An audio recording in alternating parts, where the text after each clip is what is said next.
Hi everyone, it's Laurel, the Woman's Coach, and I'm here to talk to you today about Saturn. And Saturn is the great teacher of the zodiac, and it's here to help us claim our authority. So I want to talk to you about how you can use an understanding of where Saturn is in your chart to step into and claim your authority, your power, your influence in life.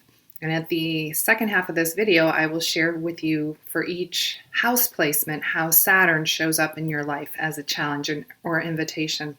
Because it's here to teach us about responsibility and discipline. I truly believe that Saturn is the most important planet that I look at in a birth chart when I advise and coach my clients, many of whom are business owners, to show up more fully with more influence, with more creativity, with more sense of self in their life.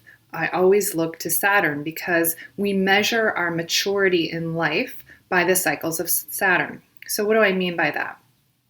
It takes 29 years for Saturn to go around the entire zodiac to make its way through all 12 signs. So it spends about 2.5 to 3 years in each sign. When we reach the age of 29 or 30, that's when we have achieved our Saturn return, our first Saturn return. So in terms of astrology, that is considered to be the age of maturity, where we have started to wisen up and learn some of the lessons we're here to learn. When we are about 56 to 58, we have our second Saturn return, which is easier because, of course, we're more seasoned and we've learned many of the lessons about responsibility and maturity.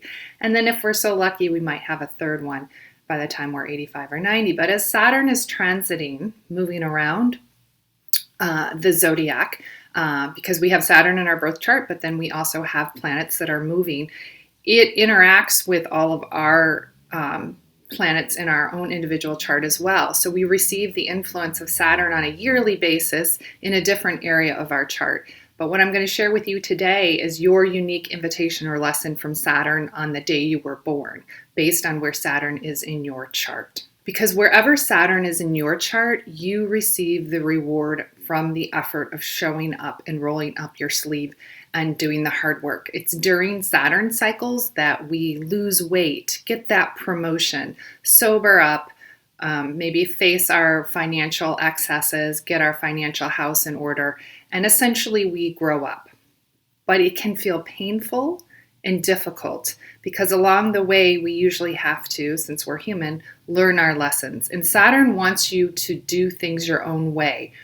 Even though Saturn gets a really bad rap, it's really truly here to help all of us own that unique thing, that unique source of power that we came here into this world to show. But we have to earn it. So it rewards the commitment that we make. And in many ways, Saturn is considered to be a karmic planet because it's said that we bring into this life with us energy or unfinished business from a past lifetime. Saturn is also considered to be the great taskmaster or timekeeper of the zodiac because, as I mentioned, maturity, and maturity is a function of our age. So Saturn teaches us discipline, authority, how to step into our maturity. And as I said, it wants us to own our individuality, to do things on our own terms. So things can feel incredibly lonely in this area of life because we are being forced essentially to do things on our own. Saturn also can represent authority figures in our life, like our boss or our mentor, or perhaps a parent. It could be your mother or your father. So it wants to teach us how to respond to those in charge or those in authority, and to learn that we can be our own authority, and that ultimately, in terms of our own life and making decisions for ourselves, that we are our own authority, and honoring that. So when we don't work with our Saturn, we end up projecting that authority onto others. So it shows our growth and our potential come when we reclaim our authority. And ultimately, it's here to show us what really matters in our life. And if we try to deny or avoid Saturn or put off until another day the source of our Saturn learning, the lessons will keep repeating themselves and get more frequent, more painful, more pronounced, We may experience loss as a result of them, whether it's losing a job or losing money or potentially losing a relationship. Because if you don't do this work that Saturn requires, it wants to get your attention. So things unfortunately become more painful and life can become unmanageable. That's why, even though Saturn gets a bad rap, if you have a strong Saturn in your chart, then likely you are going to be somebody who learns the lessons, who owns your authority, and it may be through pain. But you will learn the lesson and overcome the self-doubt, whereas those who may not have a very strong Saturn in their life may go through their whole lifetime really never learning the lesson, but experiencing losses along the way. And so it does require us, in a sense, to have a sense of faith and willingness that Saturn is here to work with us. And even during the difficult challenges in our life, that we can understand that this is here to help us to grow. So the key is to not resist growing and to take full responsibility for our actions. Responsibility is a really key word when it comes to Saturn. Because as I said, if we're not willing to, if we try to brush things under the rug or avoid, it's just not going to work.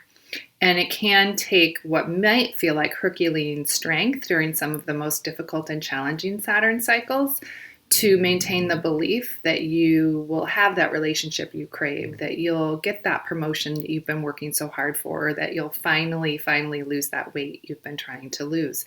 But it's really important, as I said, with Saturn, not to blame others or not to project our authority onto others. And then, of course, that can become a source of blame. Saturn wants us to own and internalize our authority. So, the irony is, until we reach that point of maturity, wherever Saturn is may be the part of our chart where we feel the most insecure, where our self-esteem has taken a hit. So it's really a really important placement in your chart to understand this, because the truth is, it is your invitation to claiming your responsibility that will allow you to fully show up in your life and to step into the greatest source of strength. So again, just as a recap, Saturn wants us to own our authority that we might give away through conditioning or through our upbringing or through bad patterns or bad habits that we've been taught.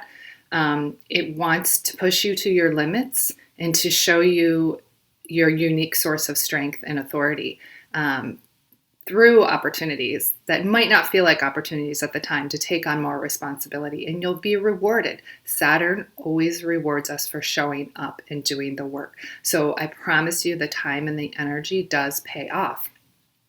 So again, wherever Saturn is in our birth chart shows us the greatest area of opportunity that we have for fully owning our power. And depending upon what our sun sign, our rising sign is, or our moon sign, every year we have a different area of life that Saturn is impacting and that we are being given an opportunity to also learn that lesson. So Saturn, as I said, it's the timekeeper of the zodiac. It's what we measure maturity by, and it is by far and away, in my opinion, the most important planet that we can look at when we look at a birth chart to understand our evolution and what we came here to learn. So now I want to share with you, based on the house placement of Saturn, what the unique lesson is, because Saturn can feel like a fear or a restriction in our life. And so as you pay attention and listen to this area of life, it might be one where you're thinking, that's an area of life where I feel particularly uncomfortable. And that is exactly the point. Saturn wants you to learn to become comfortable being uncomfortable. They say that is one of the biggest ways that we grow in life. Okay, so in the first house, Saturn often has a fear of new beginnings. The first house is us, so it's about taking the initiative to start new things, to assert yourself, to be seen, to be noticed. Often when individuals have Saturn in the first house, they were forced to grow up early and to take responsibility at a very young age, so it can feel really difficult to navigate life because there's a really harsh inner critic. And oftentimes for these people, success comes later in life, but they are very, very driven and determined to meet that success and to gain more confidence and to become more comfortable in their own skin. Saturn in the second house has to do with our sense of self-worth and our resources, and they can become overly attached to material resources, overly attached to defining their security by their possessions, by money, by valuables. And the lesson that they're here to learn is that their true source of power, again, has nothing to do with externalities. And they're also here to learn to develop their own ability to support themselves in their own unique way, in the way that suits them. There can be a tendency with Saturn in the second house to not trust their instincts, to not trust the messages that their body is sending them. And so there's also an invitation or a lesson here to learn to not be too rigid in our thinking and to learn to trust and to love themselves. Saturn in the third house of communications can cause us to feel very indecisive when it comes to communicating. The third house also governs our decision making, our choices that we make, and our relationships with siblings. So any of these areas of life can feel restricted or uncomfortable.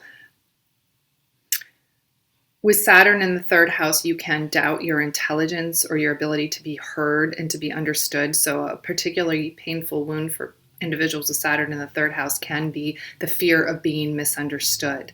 There can be a sense that no matter how clearly I communicate, I don't feel understood. And the lesson here is to fully own your voice and to trust that voice. Over time, as a result of the hard work and effort, those with Saturn in the third house can actually become very practical and logical thinkers who are very clear in their communication. So that is the reward for Saturn. When Saturn's in the fourth house, house of home and family and our emotional security, it can make having intimate relationships with others feel difficult. This is when Saturn's in the fourth house, growing up, these individuals often did not feel perhaps loved or connected to within their own family. And so developing that sense of trust or intimacy later in life can be hard. So the opportunity with Saturn in the first house is to learn to grow their own inner sense of security and confidence, and to create their own space within themselves where they can nurture that sense of security. Over time, Saturn in the fourth house can teach us to actually become very responsible for the security and safety of our loved ones. But as a result of this, often individuals with Saturn in the fourth house do not start a family until later in life, or if they do, it may be that ability to be focused on the security and safety of loved ones doesn't come until later in life. With Saturn in the fifth house of creativity and self-expression, it can be really hard for these individuals to just let down their hair and have fun, to trust.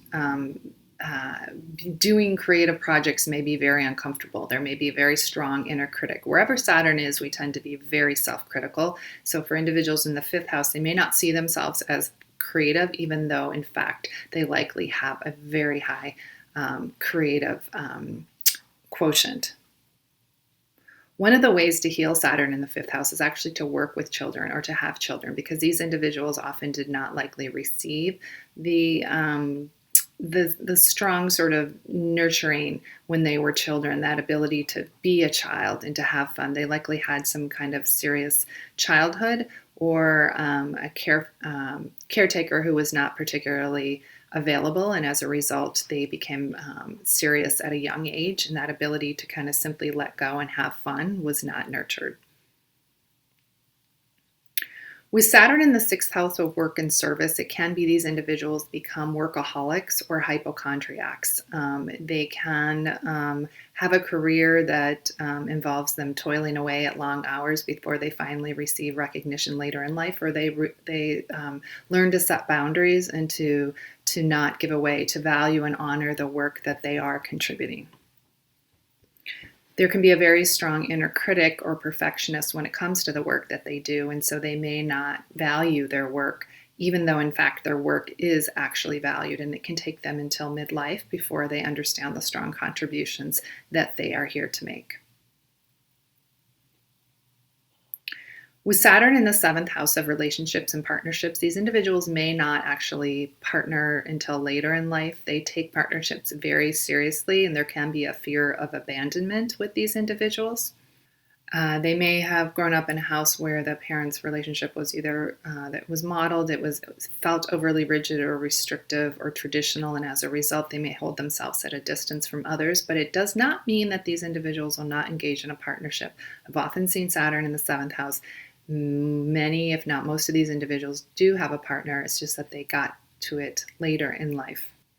And in fact, seventh house Saturn people can make some of the most dedicated and loyal partners because they have taken the time to develop the maturity before entering into partnerships. Saturn in the eighth house of power, resource sharing, transformation, and sexuality can bring individuals who have a fear of commitment to intimacy or to sharing resources with others. There can be a tremendous fear of losing one's power by merging with another, by partnering with another, by sharing resources with another. Over time, this is a deeply psychological house. Over time, individuals who work with that shadow that if they share their resources, they're somehow giving their power away. And they can learn to become more comfortable with sharing resources and with intimacy. But in this placement in this house, that's likely going to require an intentional commitment to working with those shadows. With Saturn in the ninth house is our worldview. It's also our dreams. And Saturn here can create an individual with a very restrictive sense of possibilities in life or sense of worldview. Having an adventure may not come easy to them. They take life very seriously, and the idea of taking risks is not a comfortable one. They may have grown up in a very strict or rigid environment, and so their goal in this lifetime with Saturn is to really fundamentally shift and alter that worldview so that they do see the world as more expansive and less restrictive. They may learn to trust themselves more and not have a need for such rigid and defined boundaries. And over time, as they learn to teach themselves this, they can actually become some of the best teachers for others. With Saturn in the 10th house of career and public reputation, it can take these individuals a long time to finally hit their stride in their career. They may have had a really difficult time with authority figures growing up, whether it was a parent or a teacher or some other experience. And as a result, these individuals tend to often give their authority away, project it onto authority figures. And once they realize, they make some of the hardest workers, though. And Saturn in the 10th house does almost virtually guarantee success because they are driven. Wherever Saturn is, we're driven to overcome it if we do the work and roll up our sleeves. So that over time they learn to thrive on obstacles and challenge in the workplace instead of viewing them as an impediment or as something that is intended to hold them back. They learn to roll up their sleeves, to dig in, and over time take on those challenges and secure their place in their career. With Saturn in the 11th house, it can be difficult for these individuals to feel comfortable in groups. Saturn, or the 11th house rather, is about our groups and our associations. It's also about our wishes and dreams. So it can take these, our long-term wishes and dreams, it can take these individuals a while to figure out what is it that they really want in life, or it can be potentially feel harder to work towards their goals or to feel comfortable in a group setting. And finally, Saturn in the 12th house. This is somewhat of a significant placement because the 12th house is things that are hidden from ourselves. And when Saturn is here, it can be really difficult for these individuals to express emotions easily. It can be hard to actually take responsibility for the things we most want in life because the 12th house is one that we can't actually see ourselves. It's things that are hidden from us. The 12th house is things that are hidden from us. So these individuals can keep their problems and their emotions bottled up. And this is another one like the 8th house, where working with a counselor, therapist, advisor, having a trusted friend, or somebody that you can talk to is going to be really critical so that you can develop that sense of compassion and self-love over time. And with that ability, life will feel less hard and more easeful. But these are some of the most responsible individuals because they do tend to take on a lot and to expect a lot from themselves.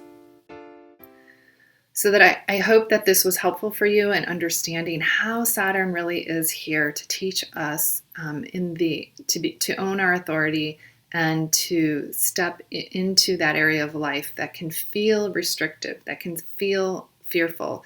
And once we do, we are able to really stand in the world and to own our authority. Thank you so much for watching this video. If you learned a lot and enjoyed the content, please consider hitting the like button. If you're not subscribed, subscribing to my channel or sharing with others. Thanks, and I look forward to seeing you in the next video.